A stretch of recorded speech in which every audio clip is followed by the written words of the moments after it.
మత్తయి సువార్త 13వ అధ్యాయము. ఆ దినమందు యేసు ఇంట నుండి వెళ్ళి సముద్ర తీరమున కూర్చుండెను.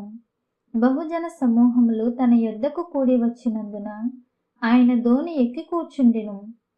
ఆ జనులందరూ ధరిని నిలిచి ఉండగా ఆయన వారిని చూచి చాలా సంగతులను ఉపమాన రీతిగా చెప్పెను.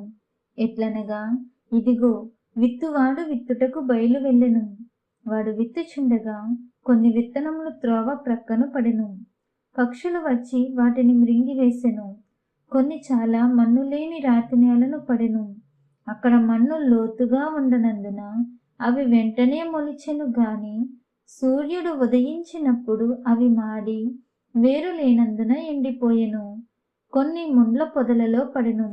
ముండ్ల పొదలు ఎదిగి వాటిని అణిచివేసెను. కొన్ని మంచి నేలను పడి ఒకటి 100 ఒకటి 60 ఒకటి 30 ఫలించెను. చెవులు గలవాడు వినుగాక అని చెప్పెను. తరువాత శిష్యులు వచ్చి, నీవు ఉపమాన రీతిగా ఎందుకు వారితో మాట్లాడుచున్నావని ఆయనను అడుగగా, ఆయన వారితో ఇట్లనెను, పరలోక రాజ్య మర్మములు ఎరుగుట మీకు అనుగ్రహింపబడి ఉన్నది గాని వారికి అనుగ్రహింపబడలేదు. కలిగిన వానికి ఇయ్యబడును, వానికి సమృద్ధి కలుగును. లేని వానికి కలిగినదియు వాని యొద్ద నుండి తీసివేయబడును. మరియు వారు చూచుచుండియు చూడరు, వినుచుండియు వినకయు గ్రహింపకయు నున్నారు. ఇందు నిమిత్తము నేను ఉపమాన రీతిగా వారికి బోధించుచున్నాను.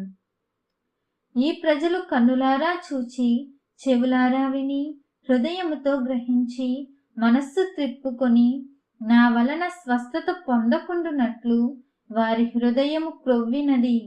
వారి చెవులు వినుటకు మందములైనవి. వారు తమ కన్నులు మూసుకొని ఉన్నారు గనుక మీరు వినుట మట్టుకు విందురు గాని గ్రహింపనే గ్రహింపరు.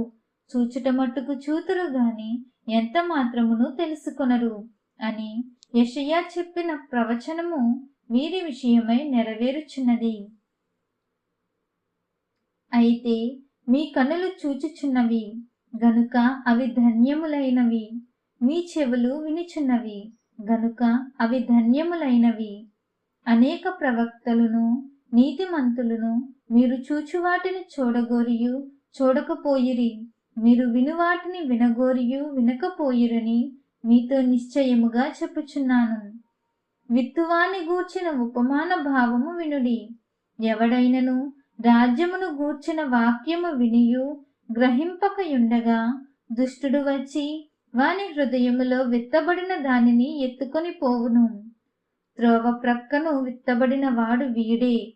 రాతి నేలను విత్తబడిన వాడు వాక్యము విని వెంటనే సంతోషముతో దానిని అంగీకరించువాడు. అయితే అతనిలో వేరు లేనందున అతడు కొంతకాలము నిలుచును గాని వాక్యము నిమిత్తము శ్రమయైనను హింసయైనను కలుగగానే అభ్యంతరపడును. ముండ్ల పొదలలో విత్తబడిన వాడు వాక్యము వినువాడే గాని ఐహిక విచారమును ధనమోహమును ఆ వాక్యమును అణిచివేయును గనుక వాడు నిష్ఫలుడగును. మంచి నేలను విత్తబడిన వాడు వాక్యము విని గ్రహించువాడు. అట్టివారు సఫలులై ఒకడు 100 ఒకడు 60 ఒకడు 30 ఫలించుననెను. ఆయన మరి ఒక ఉపమానము వారితో చెప్పెను. ఏమనగా, పరలోక రాజ్యము తన పొలములో మంచి విత్తనము విత్తిన ఒక మనుష్యుని పోలియున్నది. మనుష్యులు నిద్రించుచుండగా అతని శత్రువు వచ్చి గోధుమల మధ్యను గురుగులు విత్తిపోయెను. మొలకలు పెరిగి గింజ పట్టినప్పుడు గురుగులు కూడా అగపడెను. అప్పుడు ఇంటి యజమానుని దాసులు అతని యొద్దకు వచ్చి, అయ్యా, నీవు నీ పొలములో మంచి విత్తనము విత్తితివి గదా, అందులో గురుగులు ఎక్కడ నుండి వచ్చినవని అడిగిరి. ఇది శత్రువు చేసిన పని అని అతడు వారితో చెప్పగా, ఆ దాసులు, మేము వెళ్ళి వాటిని పెరికి కూర్చుట నీకిష్టమా అని అతనిని అడిగిరి. అందుకతడు, వద్దు, గురుగలను పెరుగుచుండగా వాటితో కూడా ఒకవేళ గోధుమలను పెళ్లగింతురు. కోతకాలము వరకు రెంటినీ కలిసి ఎదుగనియుడి. కోతకాలమందు గురుగులను ముందుగా కూర్చి వాటిని కాల్చివేయుటకు కట్టలు కట్టి గోధుమలను నా కొట్టులో చేర్చి పెట్టుడని కోతగాండ్రతో చెప్పుదుననెను. ఆయన మరి ఒక ఉపమానము వారితో చెప్పెను.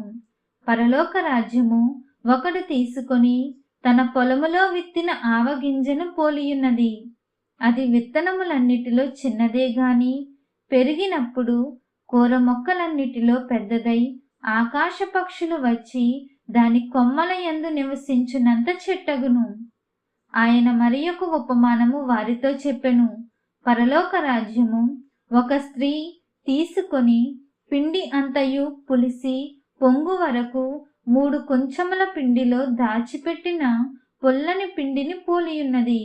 నేను నా నోరు తెరిచి ఉపమాన రీతిగా బోధించెదను.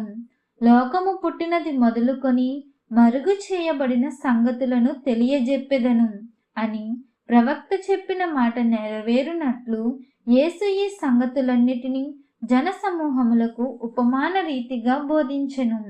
ఉపమానము లేక వారికేమియూ బోధింపలేదు. అప్పుడు ఆయన జన సమూహములను పంపివేసి ఇంటిలోనికి వెళ్ళగా ఆయన శిష్యులైన యొద్దకు వచ్చి, పొలములోని గురుగులను గూర్చిన ఉపమాన భావము మాకు తెలియజెప్పుమనిరి. అందుకాయన ఇట్లనెను, మంచి విత్తనము విత్తువాడు మనుష్య కుమారుడు. పొలము లోకము. మంచి విత్తనములు రాజ్య సంబంధులు, గురుగులు దుష్టుని సంబంధులు. వాటిని విత్తిన శత్రువు అపవాది. కోత యుగ సమాప్తి. కోత కోయువారు దేవదూతలు. గురుగులు ఎలాగు కూర్చబడి